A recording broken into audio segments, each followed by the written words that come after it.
Hello everyone and welcome to my channel Arin এডুকেশনে। আশা করি তোমরা সবাই খুব ভালো আছো এবং আজকে আবার তোমাদের সামনে আমি নিয়ে এসেছি আরেকটি নতুন টপিক। আমার মনে হয় এই টপিকটা তোমরা যারা নেক্সট বিভিন্ন পরীক্ষার জন্য প্রিপারেশন নিচ্ছ বা সামনে যাদের খুব তাড়াতাড়ি এসএলএসটি পরীক্ষা আছে, এছাড়া যে নেক্সট সেটের পরীক্ষা আছে বা তোমাদের যে যারা তোমরা ডিগ্রি কোর্সে আছো কিংবা পোস্ট গ্রাজুয়েশনে আছো, তোমাদের সেই পেপারগুলো সম্পর্কে তোমরা আরো জানতে চাইছো বা আরো তোমাদের নিজেদের প্রিপারেশন বা পেপারগুলোকে তোমরা রেডি করতে শুরু করেছো। তো চলো আজকে আমরা আমাদের এই নতুন টপিকটা দিয়ে শুরু করছি, যেটা কিনা তোমাদের খুব ইম্পর্টেন্ট, মানে অলমোস্ট প্রত্যেকটা আমার মনে প্রত্যেকটা পেপারের মধ্যে এই টপিকটা পাবে, যেটা হচ্ছে এডুকেশনাল ফিলোসফির মধ্যে আমরা কিছু এডুকেশনাল টিচিং সিস্টেম সম্পর্কে আমরা পড়বো। অর্থাৎ কি ধরনের টিচিং সিস্টেম আছে সেই সম্পর্কে আমরা পড়বো, যেটা কিনা হচ্ছে আজকে আমাদের টপিক কিন্ডারগার্টেন সিস্টেম। তাহলে চলো আজকে আমরা শুরু করি আমাদের এই টপিক।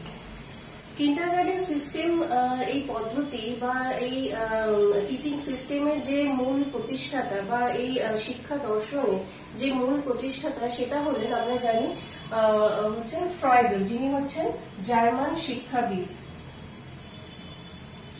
ফ্রয়েডেল ছিলেন এই শিক্ষা পদ্ধতির মূল প্রতিষ্ঠাতা বা প্রধান প্রতিষ্ঠাতা। তিনি এটি চালু করেছিলেন তার নিজস্ব যে বিদ্যালয় বা তার নিজস্ব শিক্ষা দর্শনে, যেখানে তিনি তার বিদ্যালয়কে এই দর্শনের মাধ্যমে বা এই ফিলোসফির ভিত্তিতে প্রতিষ্ঠা করেছিলেন, যেটা কিনা 1837 খ্রিস্টাব্দে তিনি তার বিদ্যালয়ের মাধ্যমে এই পদ্ধতি চালু করেছিলেন। মূলত কিন্ডারগার্টেন কথাটার কিন্তু একটা অর্থ আছে, এটা তোমাদের কিন্তু এসএলএসটি যারা তোমরা পরীক্ষা দিচ্ছ, যারা স্কুল সার্ভিসে পরীক্ষায় বসবে, আপকামিং যে পরীক্ষাগুলো আছে, এছাড়া নেক্সট যারা তোমরা নেক্সট সেটও দিচ্ছ, এই কোয়েশ্চেনটা কিন্তু খুব মানে কমন কোয়েশ্চেন, এটা কিন্তু আসেই।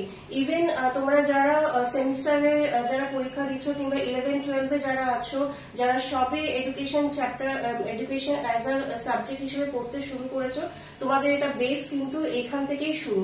কারণ এখান থেকে তোমরা জানতে পারবে যে বিভিন্ন শিক্ষা দর্শন বা তাদের ফিলোসফিক্যাল থট গুলো কিভাবে কোন কোন ক্ষেত্রে ইম্পর্টেন্ট এবং সেগুলো কিভাবে কিন্তু একটার সাথে একটা রিলেটেড। অর্থাৎ কিন্ডারগার্টেন সিস্টেম কথাটার মানে হচ্ছে, কিন্ডারগার্টেন কথার মানে হচ্ছে চিলড্রেন্স গার্ডেন বা শিশু উদ্যান। শিশু উদ্যান এইটা কিন্তু তোমাদের খুব কমন কোয়েশ্চেন, এটা খুবই আসে যে কিন্ডারগার্টেন কথার অর্থ কি। অর্থাৎ হচ্ছে চিলড্রেন্স গার্ডেন। সুতরাং তিনি তার শিক্ষা দর্শনে মূলত শিশুদের সক্রিয়তার কথাই কিন্তু এখানে বলেছেন। অর্থাৎ এখানে যে ফর্মাল এডুকেশন বলতে আমরা যেটা বুঝি, সেই শিক্ষার তুলনায় বা সেই শিক্ষার কথা কিন্তু তিনি এখানে বলেনি। তিনি বলেছেন যে একজন শিশু যখন সে তার প্রথম বিদ্যালয়ে প্রবেশ করছে বা শিক্ষাঙ্গনে প্রবেশ করছে, সে কিন্তু ফর্মাল এডুকেশনের তুলনায় তাকে যদি আমরা এখানে শিশুদেরকে তিনি কিন্তু একটি চারা গাছের সাথে তুলনা করেছেন। অর্থাৎ আমরা যেটা জানি যে কোনো একটা ছোট গাছকে আমরা যখন রোপণ করি, তখন তাকে আমরা যখন নিউট্রিশনস দিচ্ছি, তাকে আমরা যখন তার পরিচর্যা করছি, অর্থাৎ এখানে গার্ডেন কথাটা থেকে আমরা বুঝতে পারছি যে শিশু উদ্যান বা বাগান। অর্থাৎ এখানে শিক্ষাঙ্গনকে একটি বাগানের সাথে তুলনা করা হয়েছে, যেখানে কিনা শিশুরা তারা ওখানে প্রতিপালন হবে, শিশুদেরকে সঠিক শিক্ষার চর্চা, তাদের শারীরিক চর্চা, এছাড়া বিভিন্ন খেলার মাধ্যমে, তাদের আত্মসক্রিয়তার মাধ্যমে, বিভিন্ন সেলফ অ্যাক্টিভিটির মাধ্যমে তাদেরকে শিক্ষা দেওয়ার কথা বলা হচ্ছে। সুতরাং মানে এই কথাটার অর্থ কিন্তু তোমাদেরকে সেইভাবে যদি তোমাদের ইলাবোরেট করতে বলে, তখন কিন্তু তোমাদেরকে এই কথাগুলো কিন্তু বলতে হবে যে শিক্ষার অর্থ এখানে তার শিক্ষাদর্শটা কি বা তার শিক্ষা চিন্তাটা কি। অর্থাৎ এখানে কিন্ডারগার্টেনের সিস্টেমে শিশু উদ্যান বা বলতে বোঝাচ্ছে যে চাইল্ডস অ্যাক্টিভিটি বা তাদের সেলফ অ্যাক্টিভিটি বা সেলফ অ্যাকচুয়ালাইজেশনের মাধ্যমে তাদের শিক্ষার কথা কিন্তু বলা হচ্ছে। আমি এখানে একদম মানে কম্প্যাক্ট ভাবে কয়েকটা পয়েন্টস আমি জাস্ট এখানে বলে দিচ্ছি, যেটাতে কিন্তু তোমাদের সুবিধা হবে। বিভিন্ন ফিলোসফিদের তাদের শিক্ষা দর্শন বা তাদের ফিলোসফিক্যাল থট কি ছিল শিক্ষা সম্পর্কে। যেরকম হচ্ছে কিন্ডারগার্টেনের ফ্রয়েডের যেটা ছিল মূলত যে সেলফ অ্যাক্টিভিটি, ফার্স্ট হচ্ছে সেলফ অ্যাক্টিভিটি, অর্থাৎ সক্রিয়তার মাধ্যমে শিক্ষা। সেলফ অ্যাক্টিভিটি কথাটা মানে কথার অর্থ ধরেই আমরা বলছি যে অ্যাক্টিভনেস, অর্থাৎ সক্রিয়তার মাধ্যমে শিশুর শিক্ষা, যেখানে কিনা শিক্ষার্থী তার নিজস্ব শিক্ষা চিন্তাকে এমন ভাবে তুলবে যেখানে সে তার হাতে কাজ করতে পারবে, অর্থাৎ সেখানে তার মানে ফিজিক্যাল অ্যাক্টিভিটি থাকবে, তার মোটর ডেভেলপমেন্ট থাকবে, তার মানসিক চিন্তাধারার বিকাশ হবে, অর্থাৎ মেন্টাল ডেভেলপমেন্টের এখানে কথা বলা হচ্ছে। এর সাথে সাথে কিছু অ্যাস্থেটিক্যাল এবং মরাল এডুকেশনকে কিভাবে এনহ্যান্স করা যায় সেটাও কিন্তু এই অ্যাক্টিভনেস এর মাধ্যমেই আসবে। মানুষ বা কিংবা একজন শিক্ষার্থী বা একজন শিশু বা একদম ছোট বাচ্চা তারা যখন কিছু জানেই না, তাদেরকে তো আমরা খুব বেশি থিওরিটিক্যাল নলেজ তাদেরকে দিতে পারবো না। তাদেরকে আমার কি দিতে হবে, যে বেসিক বিষয়গুলো আছে বা বেসিক যে তার হাতের সামনে বিষয়গুলো পাচ্ছে বা যে মেটেরিয়ালিস্টিক জিনিসগুলো পাচ্ছে সেইগুলো দিয়ে সে তার মানসিক বিকাশ বা মেন্টাল ডেভেলপমেন্ট করতে পারে।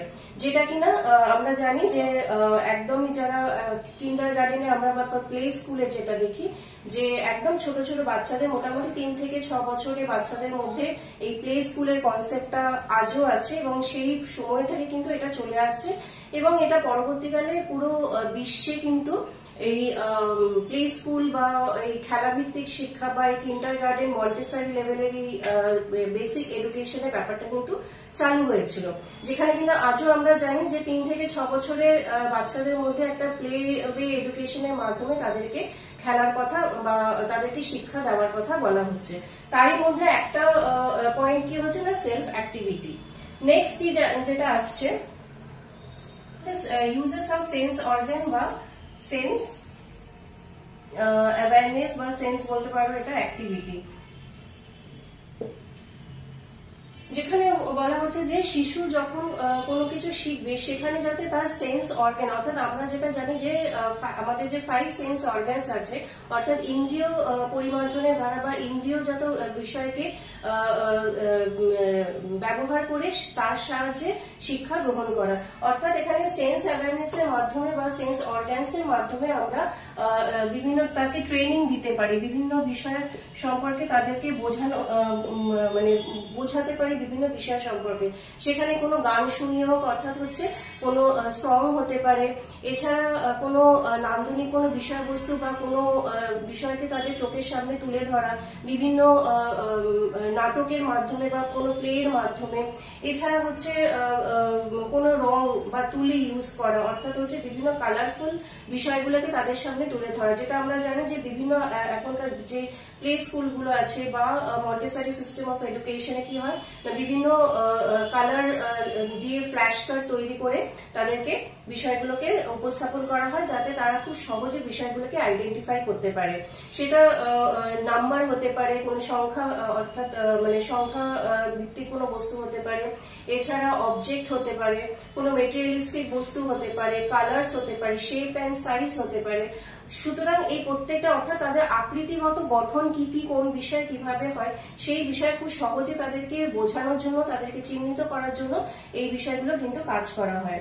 অর্থাৎ যেখানে তাদের সেন্স অর্গান মানে হচ্ছে আমাদের 5টা যে ইন্দ্রিয়জাত যে আমাদের অর্গানস আছে সেগুলোকে ইউজ করা, অর্থাৎ কোনো মানে শব্দ মাধ্যমে কিছু বোঝানো, তাদেরকে তাদের চোখের সামনে কোনো কিছু পিকচার প্রেজেন্টেশন করা বা কোনো প্রজেক্ট প্রেজেন্টেশন করা, এছাড়া হচ্ছে হাতের বা স্ক্রিনে টাচ করানোর মাধ্যমে কিছু বিষয়কে বোঝানো, যেটা বিভিন্ন দেখা যায় যে এখন যদি তোমরা খেয়াল করে থাকো যে প্লে স্কুলগুলোতে বিভিন্ন বালি বা কাগজের টুকরো বা বিভিন্ন এই ধরনের বিষয় বা কিছু রং তুলো বা এই ধরনের যে বিষয়গুলোকে দিয়ে কিছু কাগজ তৈরি করা বা কাগজের মল্ল করে তার সাথে কিছু একটা ফুল তৈরি করা বা কোনো কাঠের বস্তুকে, কাঠের ব্লকগুলোকে সঠিকভাবে প্লেস করা, এই যে বিষয়গুলো সেগুলো কিন্তু হচ্ছে সবকটা কিন্তু সেন্স অর্গানকে অ্যাক্টিভেট করার জন্য, অর্থাৎ এখান থেকে কিন্তু মেন্টাল হেলথ বা মেন্টাল ডেভেলপমেন্ট তৈরি করা হচ্ছে। নেক্সট নাম্বার 3 হচ্ছে প্লে ওয়ে এডুকেশন, যেটা একটু আগে বললাম এর সাথে রিলেট করে প্লে ওয়ে মেথড। মানে তাদের খেলার মাধ্যমে কোনো কিছু বিষয়কে বোঝানো। অর্থাৎ সবাই আমরা জানি যে একদম প্রাইমারি বা প্রাক প্রাথমিক স্তরের ক্ষেত্রে বিভিন্ন তাদেরকে গ্রুপে ভাগ করে তাদেরকে গ্রুপ অ্যাক্টিভিটি কিছু দেওয়া হয়, বা কোনো কিছু খেলানোর মাধ্যমে তাদেরকে কোনো বিষয় সম্পর্কে বোঝানো হয়, বা বিভিন্ন ফ্ল্যাশ কার্ডের মাধ্যমে তাদেরকে বিষয়গুলোকে আইডেন্টিফাই করানো বোঝানো হয়। তাহলে মানে সেখান থেকে যেমন হচ্ছে যেটা আমি একটু আগে বললাম যে কাঠের টুকরোগুলোকে বিভিন্ন আলাদা করা এবং রং আইডেন্টিফাই করা, সাইজ অ্যান্ড শেপ গুলোকে আইডেন্টিফাই করা, বিভিন্ন কাগজের মন্ড তৈরি করে তাদেরকে বিভিন্ন অবজেক্ট তৈরি করা, ফুল তৈরি করা, বিভিন্ন নৌকো তৈরি করা, যেটা আমরাও হয়তো ছোটবেলা যে আমরা মন্টেসরি লেভেলে যে বিষয়গুলো সম্পর্কে আমরা দেখেছি। তাহলে এটা হয়ে গেল কিন্তু প্লে ওয়ে মেথড, অর্থাৎ হচ্ছে কিন্ডারগার্টেনে কিন্তু এগুলো বেস। আচ্ছা, নেক্সট হচ্ছে যে যেটা খুবই ইম্পর্টেন্ট, সেটা আমি এর সাথে বলছি যে গিফট অ্যান্ড অকুপেশন, যেটাকে একটু আগে আমি বললাম। গিফট অ্যান্ড অকুপেশন হচ্ছে যে বিভিন্ন অবজেক্টের মাধ্যমে বা ফ্ল্যাশ কার্ডের মাধ্যমে যে বিষয়, যে মেটেরিয়ালিস্টিক বিষয়গুলো আছে, যে প্রপস গুলো ইউজ করা হয়, সেগুলোকে বলা হয় গিফট। আর অকুপেশন হচ্ছে কোনো কাজের মাধ্যমে কিছু করা, অর্থাৎ প্রপার প্লেসে সেগুলোকে বসানো, কোনো পাজল গেম দিয়ে দেওয়া হয় এবং সেগুলোকে ঠিকঠাক জায়গায় বসিয়ে তাদের একটা কোনো অ্যানিমাল ফিগার দেওয়া, বা কোনো একটা ফুলের চিত্র তৈরি করা, বা কালার্স ইউজ করে সেই কোন কালারটা কিসের মধ্যে হবে, অর্থাৎ অ্যাপেলের কালারকে আমি কিভাবে কোন কালার দেবো অ্যাকচুয়ালি। তাহলে আমার দেখা যাবে যে পার্টিকুলার তারা যখন বুঝে যাবে যে অ্যাপেলের কালার রেড হয়, তাহলে তারা কিন্তু সেই রেড কালারটাই অ্যাপেলের মধ্যে দেবে। তাহলে আমরা এখান থেকে আমরা বুঝতে পারছি যে গিফট অ্যান্ড অকুপেশন কিভাবে একজন বাচ্চার মানসিক বিকাশের সাথে সাথে তার শারীরিক বিকাশ এবং তার আত্মসক্রিয়তার বিষয়গুলোকে ডেভেলপ করছে। আচ্ছা, এখানে এই চারটে কিন্তু হচ্ছে বেস, আর এইটা কিন্তু হচ্ছে আমাদের কিন্ডারগার্টেন সিস্টেম অফ এডুকেশনে কিন্তু এটা খুবই ইম্পর্টেন্ট একটা টপিক, যেটা আমি পয়েন্ট করে একদম বলে দিলাম। প্লে অ্যাক্টিভিটি, এই সেলফ অ্যাক্টিভিটি, সেন্স অর্গানস বা সেন্স অ্যাওয়ারনেস এর মাধ্যমে যে ট্রেনিং গুলো দেওয়া হয়। নেক্সট হচ্ছে প্লে ওয়ে মেথড, তারপরে হচ্ছে গিফট অ্যান্ড অকুপেশন, এবং এর সাথে হচ্ছে সং, আর তার সাথে হচ্ছে রিদম, অর্থাৎ হচ্ছে গান এবং ছন্দের মাধ্যমে তাদেরকে কোনো কিছু বোঝানো, অর্থাৎ ছন্দের তালে তালে তাদেরকে কোনো কবিতা শেখানো, ছন্দের মাধ্যমে বা গানের মাধ্যমে কোনো বিষয়কে তাদের সামনে উপস্থাপন করা, কোনো একটা সাবজেক্ট বা কোনো বিষয়কে গানের মাধ্যমে তাদের সামনে তুলে ধরা। এছাড়া বিভিন্ন যে আমাদের ফেস্টিভ্যালস আছে বা কোনো পার্টিকুলার কোনো ফাংশন থাকে, সেই সময় সেই বিষয়গুলোকে এই গান এবং ছন্দের মাধ্যমে তাদের সামনে তুলে ধরা। অর্থাৎ এগুলো কিন্তু তারা কিন্তু কানে শুনে, অর্থাৎ এখানে আমি একটু আগে বললাম যে সেন্স অ্যাওয়ারনেস কিভাবে কাজ করছে।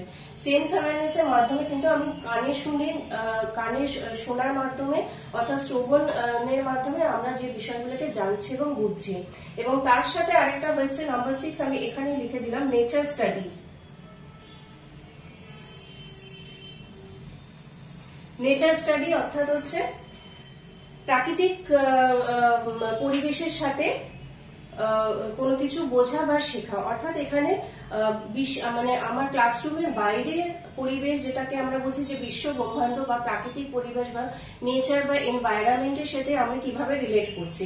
অর্থাৎ এখানে শুধুমাত্র ক্লাসরুম রিলেটেড এডুকেশনের কথাই কিন্তু বলা হচ্ছে না, ক্লাসরুমের বাইরে আমাদের যে একটা এক্সটার্নাল সোসাইটি আছে বা এক্সটেন্ডেড ফ্যামিলি আছে বা সোসাইটি যেটা আছে, সেখানে আমাদের কিভাবে আমরা বিশ্বের সাথে বা এনভায়রনমেন্টের বা নেচারের সাথে আমরা কিভাবে রিলেট করে সেখানে আমরা কাজ করতে পারি, কিভাবে সেখানে আমরা খেলার মাধ্যমে বা খেলার মাঠে গিয়ে আমরা কিভাবে আমরা মানে বাচ্চাদেরকে সেলফ অ্যাক্টিভনেস তৈরি করা যায়, তারা কিভাবে স্বতঃস্ফূর্ত ভাবে নিজেদের ভাবে তারা খেলার মাধ্যমে কিছু শিখতে পারছে, কোনো বিষয়কে আইডেন্টিফাই করতে পারছে। অর্থাৎ বিশ্বের সাথে বা নেচার স্টাডির মাধ্যমে এনভায়রনমেন্টের সাথে প্রপার অ্যাডজাস্টমেন্ট করতে শেখা, সেখানে অ্যাসিমিলেট করতে শেখা।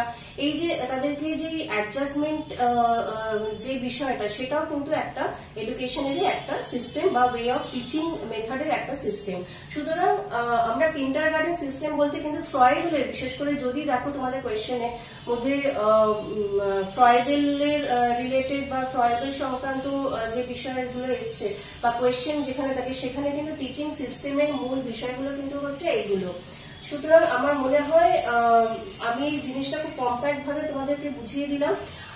তোমাদের নোটস করতে যেখানে তোমাদের খুব সুবিধা হবে, কারণ self activity, play way method এইগুলো কিন্তু সব থেকে ইম্পর্টেন্ট যেটা হচ্ছে গিফট অ্যান্ড অকুপেশন।